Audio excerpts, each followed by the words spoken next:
Hey everybody, I don't know about you, but as you've watched out over the world, the war in Russia and Ukraine is not just isolated to Eastern Europe. It's spread all over the world, and you can see it in market instabilities. You can see it here. People who do not think that that war is affecting you, all you got to do is look at gas prices. You look at your food prices. You see the global change that has happened. But you know something that's also affected investments as well. And I've said all along, Legacy Precious Metals is your navigator. They're the ones that see you through to get to the next level. The good news about this is, even with market volatility, market instability, you've got options. And gold prices are rising as investors turn to gold. And gold presents a hedge against this inflation and that protects you against the weakening dollar, which we are seeing. Legacy Precious Metals is the only company I trust to deal with gold and silver and the other precious metals. You need this investment. You need this as part of your portfolio to keep you buffered from what we're seeing in the world, war and volatility in the market. This is where you need to be. Call Legacy Precious Metals today. Be proactive about this. Get on board with it. Call them at 866-528-1903, 866-528-1903, or you can download their free investor's guide at legacypminvestments.com. legacypminvestments.com, your navigator in a volatile world of investments. Do you want to listen to a podcast? By who? Georgia GOP Congressman Doug Collins. How is it? The greatest thing I have ever heard in my whole life. I could not believe my ears. In this house, wherever the rules are disregarded, chaos and mob rule. It has been said today, where is bravery? I'll tell you where bravery is found and courage is found. It's found in this minority who has lived through the last year of nothing but rules being broken, people being put down, questions not being answered, and this majority say, be damned with anything else. We're going to impeach and do whatever we want to do. Why? Because we won an election. I guarantee you, one day you'll be back in the minority and it ain't gonna be that fun. Hey everybody, Doug Collins. Glad to have you with us. If you've not checked out the DougCollinsPodcast.com lately, the DougCollinsPodcast.com, please go there. That's our website. It's got all of our information. It's got a news feed. It's got the Collins Collective. It's got some blog posts that I've done. Just a lot of things there for you to be a part of. And also, if you go sign up for our email list or send me an email even, you can hit the email link there and send me an email. Tell me what you think about the show, topics that you'd like to see covered in the future. Maybe comment on the topics that you've already heard.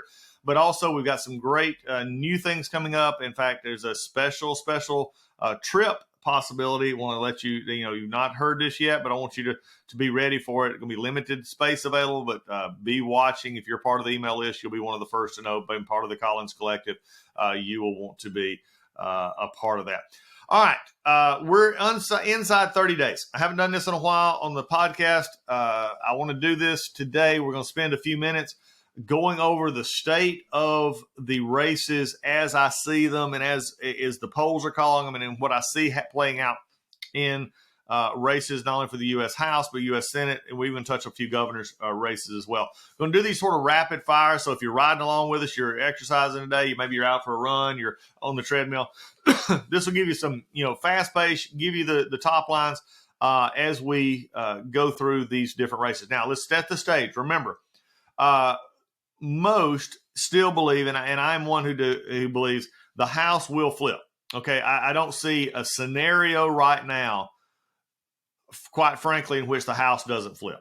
Okay, and you could be the pessimist from a Republican standpoint and say it's going to flip by one seat, or the ultimate optimist saying it's going to flip and Republicans are going to have 245 members at the end of this session. I think it's very much in the middle of that. Somewhere between 225, 235 is where the number is going to fall for new members of the Republican side of the House, which is still significant in the historical preference. But you're going to see this come. Nothing's changed. Some of the suburban seats, some of these races the media's kicked into high gear when they really saw what was going on in these races. You've seen a lot more inside the Beltway stories about, the Democrats have 30% chance of keeping the House. No, I really don't think they have a 30% chance of keeping the House. I don't think they have a 30% chance of staying above 210 in the House. I think that this is going to be a much harder lift, even though you had scenes like the New York 19. Again, going back on it just from an outside point of view looking in, I think part of the problem is that the Republicans didn't run, frankly, as good a campaign as they could have. We avoided the issues of abortion. We've treated it the Republican candidates have treated it not in the best way possible, and that has caused some gains for some Democrats. It'll help some Democrats in suburban districts. This may be a gift to Abigail Spanberger or some of the others in these rural kind of districts. Haley Stevens up in Michigan, some others. So we'll see how that goes. But at the end of the day, I'm not going to spend a lot of time on the House because, and frankly, that's about it, because the House we've picked up seats, mitigated seats that were lost in Pennsylvania and other places, New York, in which Republicans have a distinct advantage, and I think you'll see that play out in just a few weeks here on election night. Now, where the difference comes is in the Senate. And now I'll just be frank with you. And if someone who watches this commentates on it does a lot of media about this and is often asked about the state of these races in the House and the Senate, it's become interesting to me that some of the players, at least some of the elected players and others, Democrats are simply playing for 50-50. They want to keep it just as it is. They gave up hope in some ways of truly flipping, or even if they flip one, they're afraid they'll lose another. So they're just sort of playing for the jump ball. They're playing for 50-50, keep Kamala Harris, the vice president, as the deciding vote, which gives them the slim majority in the Senate. But it also allows them to do what they've done so far using reconciliation, judges, and other things to get their imprint on it. Now, as we look at the landscape, there are several significant holds. And I want to discuss this. If you've never listened to my podcast before, I want you to know this. There are significant holds. What I mean by hold is these are Republican seats that they are up for election and they need to hold them. In other words, Republicans need to hold the seat. If the Democrat wins, it's a flip, just as there are flip seats for Republicans that they need to get to the 51 mark as we go. So let's discuss the hold first. So far, the holds are interesting. I do want to mention a couple of quick things that have came out in the last little bit of polling cycle here as we went through. Number one, this is not a state that I don't think will flip by any means, but it's interesting to me that Utah is being talked about a little bit. And the latest polling, which came out as of today, had Senator Mike Lee ahead of Evan McMullin, 42-37. That's a 5-point lead. What's interesting in this is that Mitt Romney is not getting involved in this race. He's not endorsing or helping Mike Lee. That's an interesting, again, if you know Utah Republican politics, this is a little bit interesting as it goes forward. I don't see this actually flipping, or McMullin winning. This just to me is frankly sort of surprising. In a very conservative state like Utah, Mike Lee has only a 5-point lead. Let's talk about one more non-factor race, I believe, but it is becoming a little bit more interesting now that the NRSC and others have decided to put a Senate Leadership Fund is putting money into Colorado. They're expanding the field out a little bit. I think some of the issues in other states are causing some of this. And when you look at Colorado Senate, this is the O'Day-Bennett race, Bennett the incumbent. Bennett's only up 6 points in Colorado. 6 points statewide in Colorado is an interesting number considering, O'Day is not a nationally known name, has fallen under the radar, has specifically run a more moderate Republican campaign in the state of Colorado, not, aligned with the former president. And this is, Donald Trump. So again, an interesting number to be only up by 6 in that race. Now, let's take it to the races that are the whole seats that I spoke of. Those are Wisconsin, Ohio, Pennsylvania, North Carolina, and Missouri. Missouri is pretty much, it's over. Schmidt is going to win that one. He'll win it by double digits. The seat in Missouri is safe. Take it off the map. You're not going to have to worry about that one. After the primary and everything that went on there, that seat became safe, and Republicans don't have to worry about spending resource there.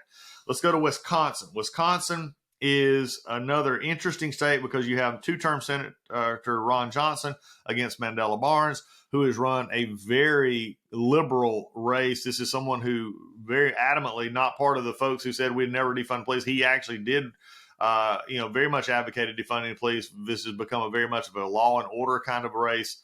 And he says that he never did, but yet the video, and this is from, mainstream media sources saying, look, your videos, your social media say differently. Interestingly enough here, this still is within the margin of error. It doesn't surprise us a lot. Wisconsin has been trending over the last few years to be a very purple state, although Republicans control most of the congressional delegation there. It's a classic story that you're seeing in many of the states in which you have the rural areas and some suburban areas being Republican, urban areas being heavily Democratic. The interesting corollary to this race in Wisconsin is the governor's race there. Tony Evers, current governor, Democrat, who, from a conservative perspective has done an absolutely horrific job, is in a neck and neck race. In fact, the Democrat there is Evers is losing about a point or two to the Republican candidate in the race. So these races are very close, but this is a hold seat. So Johnson needs to win it.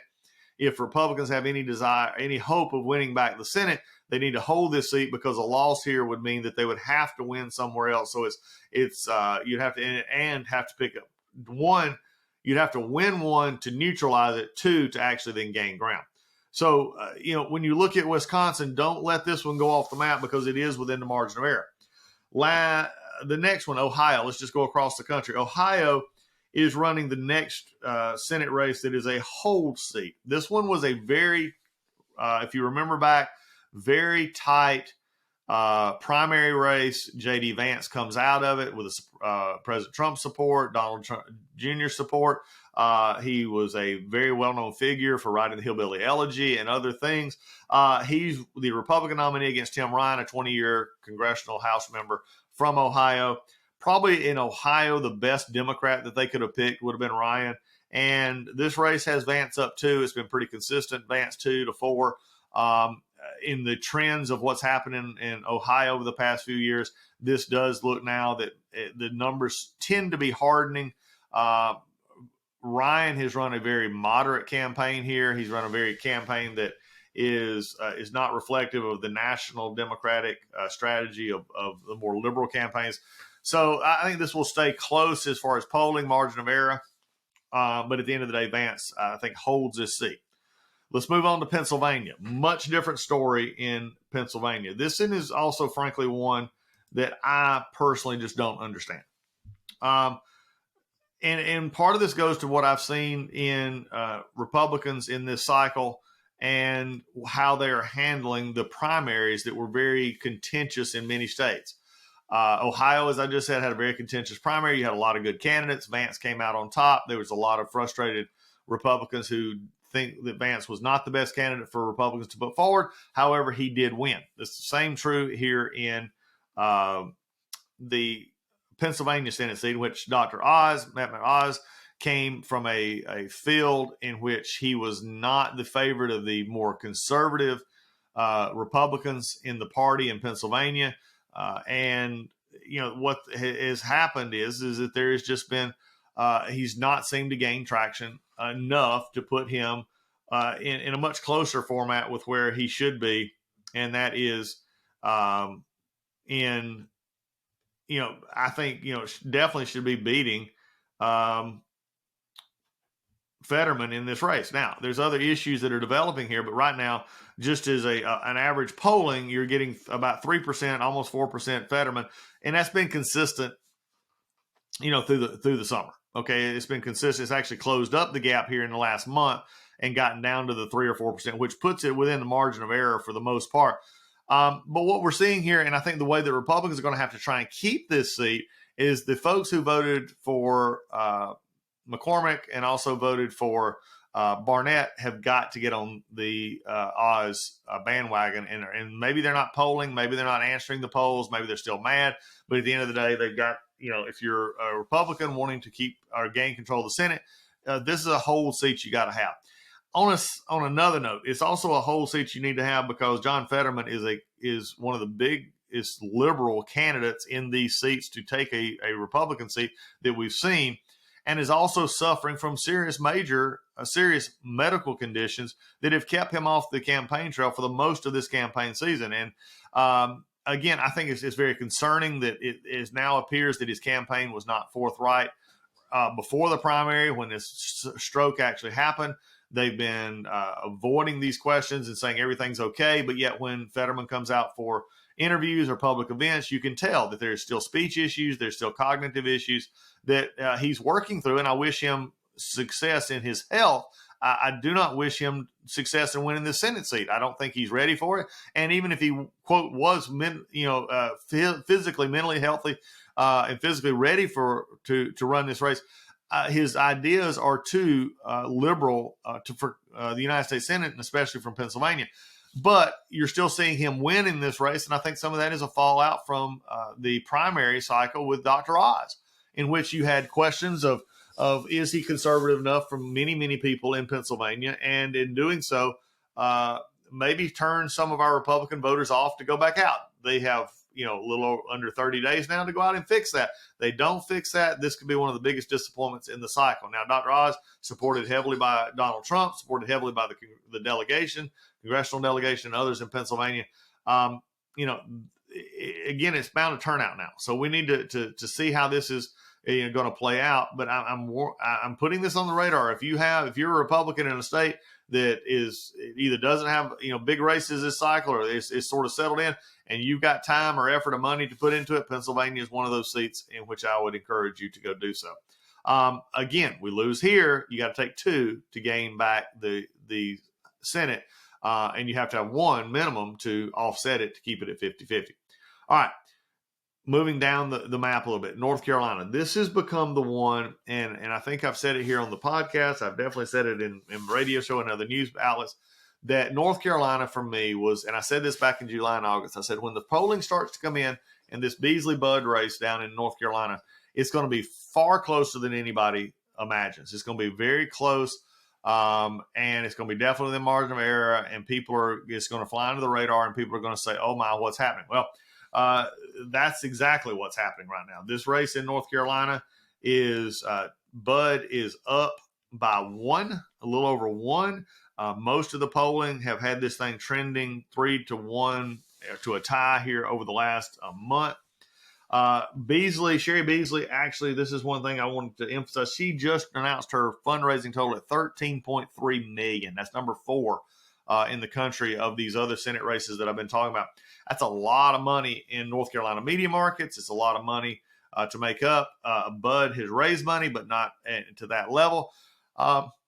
Again, folks, this is a flippable seat for Democrats if they're wanting to flip this. Budd has ran a solid campaign throughout this cycle. He's been a little quiet. It's not been a flashy race by any means. They have just had their I think, one and only debate.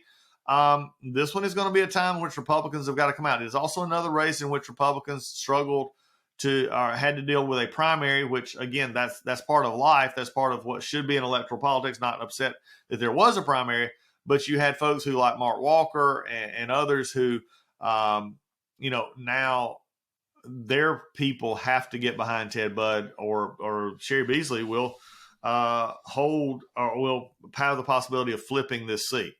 This is, again, the one that was a couple months ago off the radar. Many will tell you that this is an okay seat. I still believe Ted Budd's going to win this seat, but I just can't just tell you and blow sunshine and say, hey, it's going to be done without any problems. We're going to have to work at it in North Carolina, and that's going to be the case as we go forward. If we work at it, this seat is definitely savable, and this seat can be, used as a jumping point to get to the 51 because you don't have to overcome a loss here. You get to the 51. Now, if you looked at the Missouri, Wisconsin, Ohio, Pennsylvania, North Carolina, the 5 whole seats, if you were, these are the tougher whole seats. I think you can take 3 of those relatively off the table right now. That would be Missouri. I believe Wisconsin will go to Johnson, and I believe that Vance is going to win Ohio. It puts the Fetterman-Oz race and the Beasley-Budd race at the forefront of concern for Republican holds. Now, How's that going to play out? I don't know. I mean, it's again, I think part of this is the primary process. Part of this is the money disparity that is between Senate candidates and Democrat Senate candidates and Republican Senate candidates. We're seeing this across the board. We're seeing a lot in House races. I mean, before I get to the 3 or 4 the Republican flips that we're trying to get here in the Senate, I just have to say, folks, Democrats are spending more money than we've seen in many of these races in a long while. And you're seeing unelectable candidates, such as candidates running in the 14th District of Georgia, running against Marjorie Taylor Greene, who have raised over $10 million and do not stand an iota chance of winning. It just boggles the mind. I mean, I've been in politics long enough to where if you struggle to raise money, people were not going to come to your defense, and also you were not going to be able to raise money to mount a sufficient campaign. Now you have $10 million going into a race in which Democrats pretty much 99%. It's like those Saturday football games between, Alabama and a FCS school, or Georgia and FCS school, where it's 99.9%. You're not going to win this game, but that 0.1% somehow is raising $10 million in a Georgia 14 seat that is just ludicrous. But the money differential is making a difference here. I think it's what's keeping Beasley in it. I think it's what's keeping several of these others in it. Definitely Tim Ryan up in Ohio as we go forward. Now, let's take a look at a couple of seats out there that some have said, have possibility. Look, Florida is tightening up, and especially with the hurricane, I'm sure that'll affect it a little bit. But that race is Marco Rubio's. I think Val Demings will be. We'll lose this one. You got Washington State. Again, it's Patty Murray is up 8%. But if you ever went to Tiffany Smiley's website, if you've ever listened to Tiffany Smiley, she's a great candidate, Republican candidate, maybe running in a very tough area in a blue state such as Washington State with Seattle, Tacoma area and surrounding. But I mean, to be close here, that's saying something, and that number has come down since the sort of in some polls, 1st of September, to make this race much closer. So let's just continue to watch this race. But, Tiffany Smiley, from a Republican standpoint, it'd be nice to see some more money come into that race. If anything, to make Patty Murray have to spend some more money to try and keep that seat. Then we're going to get into the flippables, and this is from the Republican taking a Democrat seat. Right now, a little bit of a surprise if you followed politics for years. This one will surprise you that since August timeframe after the primaries, Adam Laxalt has solidified a campaign that has consistently run 2 to 4 points ahead of Catherine Cortez Masto, the Democrat incumbent in this race. A lot of pundits are beginning to say this is a loss, that Laxalt is going to take this race. Cortez Masto will not win this. And, if that be true, then that is one leg of the stool, so to speak, for Republicans to get back to, in power in Washington, D.C. If they do so, it's going to come on the power of an Adam Laxalt in Nevada, where you have Hispanic voters, you have newer voters who were affected greatly by the pandemic's economic impact of this. Now, is abortion and some of the social issues playing a part here? Yes, they are. But Nevada is the perfect storm of needing the service industries, the casino industries, the tourism industry, that's all got hammered under Democratic leadership as far as shutdowns and not being able to open back up. This is why I think this race is unique and why Laxalt has a distinct advantage here. And I think there's even a possibility in the governor's race here as well. That brings us to Arizona. And Arizona, between Mark Kelly, Blake Masters. Masters needs help. I mean, he needs more money. I know some is being filtered in now by Peter Thiel and others. But Kelly has run since the 1st of September, run about from a 1 to about a 6-7 lead here. Again, Republican area in the most of the state of Arizona. You would think this would be a close race. We've seen that in the special election for John McCain's seat. We saw it in the last cycle. A lot of turnover, a lot of turmoil, though, about the election in 2020. We'll see if that has a hangover effect in this race. Now, I want to pick up the governor's race in Arizona while we're here too, because this one is an important one in which Kari Lake is running against Katie Hobbs. If you saw both of them on the Sunday shows this past week, Katie Hobbs was avoiding abortion questions. She was avoiding really immigration questions. She did not come across in very clear answers. Whereas Kari Lake, who has been a television news anchor and run a very bold, very forthright campaign, is putting out answers I think that people are picking up. Lake is up in this race, and that has been trending this month. You have a few polls that put Hobbs up, but I think Lake in this late trend is catching on. Masters could use some of that same catch on with fundraising, but also the message he's given. So if those two hone their messages down the stretch, this could be a pickup, a save in the governor's race to Republican and a pickup in the Democrat Senator Kelly as we go forward. That leaves us with probably the most interesting, probably the most frustrating, the most whatever you want to call it, attempt to pick up a seat, and that is in the state of Georgia. Everything has went on in this race. Herschel Walker has been attacked and attacked and attacked and attacked and attacked over and over and over again. Multiple millions of dollars being poured into these attacks, ranging from his business dealings, ranging from his family, ranging from, is the latest updates that just came out, whether, he encouraged his then girlfriend to get an abortion and paid for the abortion. These are all questions that, again, have now dogged the Walker campaign through this cycle. Instead of staying on message with what they are trying to get out, they've now had to go back and deal with the fallout from these reports that, he encouraged his former girlfriend to have an abortion. He paid for the abortion, sent a get well card. The chaos caused by his son, Christian Walker, in this race is one that is also has caused some concern. Now, for those of us in Georgia who've watched this race consistently, we've watched it over time. Again, there was a lot of concern that Walker was not going to be ready for this race because he didn't engage in the primary. His polling rightfully showed that he was going to win. He didn't really need to spend resources. But by not dealing with questions, not taking questions, not preparing himself for questions, it has opened this race up for and Walker's team to having to deal with these on the fly, and with a candidate that is, at times struggles to answer the questions that have been given. All that said, we're a week into this news cycle in which these news broke about the former girlfriend and the abortions, and numbers in Georgia just frankly have not changed. We've not had a poll in the last few days. It may have captured a multi-day poll. We'll probably be seeing that here shortly.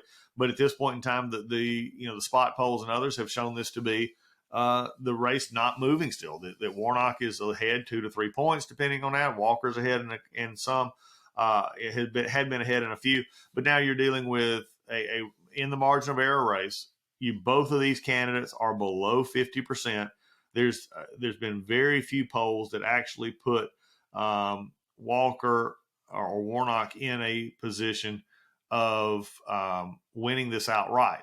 So that presents a runoff issue in the state of Georgia. Georgia is still a runoff state. So if you look at this race in total, the Democrats Warnock's not been attacking Walker over this latest issues with his girlfriend and the family issues. You have to wonder if it's two things. I've heard from both camps in this regard that they are now making some mental preparations that this would go to a runoff. We'll see where that goes. If that's true, then you're going to have, extra inning baseball, so to speak, with politics in the state of Georgia.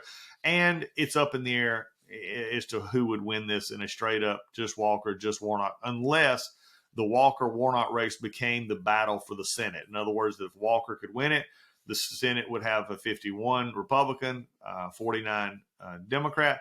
If that be the case in this seat, then there will be just obscene amount of money, obscene amount of people, and everything coming in trying to influence the voters in the runoff here in Georgia. I will have to say this, though. I am also one that believes that if the race does go to a runoff, that I believe there could be other races in Georgia. It may not be the only race on the ballot, and so that would be an interesting proposition to look at. The other race here in Georgia is the governor's race, and this one is, getting closer and closer to being called. Kemp is up by 6. He's been up higher. Depends on the poll, and these have been across the board. Even a Democrat-leaning poll, had Kemp up too. So Abrams is not the exciting factor on the campaign trail she was in 2018.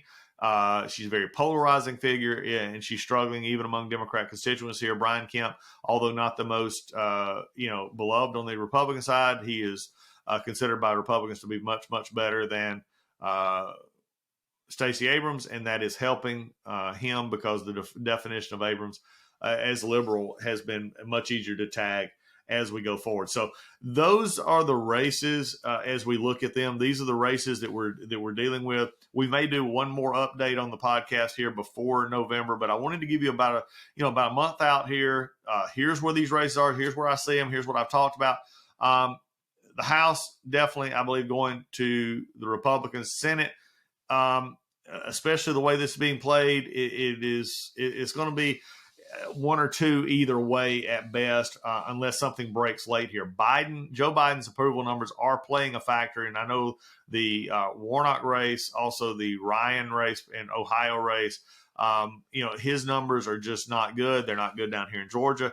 And when you tie Raphael Warnock to Joe Biden as being voting with him 100% of the time, that has turned a great deal of people away. So there's your update for your time today, for your run, your walk, your drive home, wherever you're at with us here on the Doug Collins Podcast. Glad you joined in with us. A lot more coming up this month. Stay tuned. Go to the DougCollinsPodcast.com. Subscribe to wherever you get your podcast. You want to be a part of it. Also, again, sign up for our emails, the Collins Collective. If you have any input back from me, just hit that little email tab on the DougCollinsPodcast.com. Send me an email, and we're looking forward. Got a lot of neat things coming up in the future. Want you to be a part of it here on the Doug Collins Podcast. Hey everybody, MyPillow. I just wanted to let you know MyPillow is having the biggest sheet sale of the year. You'll have to help. You have all helped build MyPillow into an amazing company that it is today. And now Mike Lindell, the inventor and CEO, wants to give back exclusively to his listeners. The Percale bed sheet set is available in a variety of colors and sizes, and they're all on sale. For example, the queen size is regularly priced at $89.98, but it is now only $39.98 with our listener promo code. Order now because when they're gone, they're gone. You're not going to be able to get it. These Percale sheets are breathable. They have cool, crisp feel. They come with a 10-year warranty, 60-day money-back guarantee. Don't miss out on this incredible offer. There's a limited supply, so be sure to order now. Call 1-800-986-3994. Use the promo code Collins, COLLINS, or you can go to MyPillow.com, click on the radio listener square, and use the promo code Collins, COLLINS. Lisa and I sleep on these sheets every night. You will want to have them as well. They're a wonderful product. Go right now, either 800-986-3994, code word Collins, or go to MyPillow.com. Also use the code word Collins to get this discount. You will not regret it.